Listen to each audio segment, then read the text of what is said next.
hold the tail off. Okay, now he's got to side slip it up to the roof. You can see out the side windows what's happening here. That nose is so high you can't see over it. He can't just fly it straight down, so he's flying somewhat blind. Okay, he's looking out there. He's got it. He's got the main gear on it. Now he's got to drive forward right into these little spaces there. Land it. See, he's got to hold that tail up because the wind, well, he'll fly if he brings that tail down. The rider's got to slow down very carefully.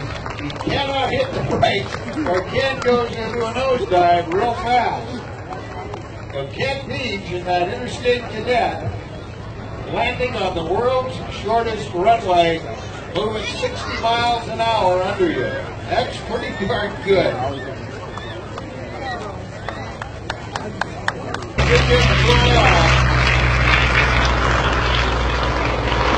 There goes the Yak-18, there goes down the Yak-55. Look at that simultaneous rolls on takeoff.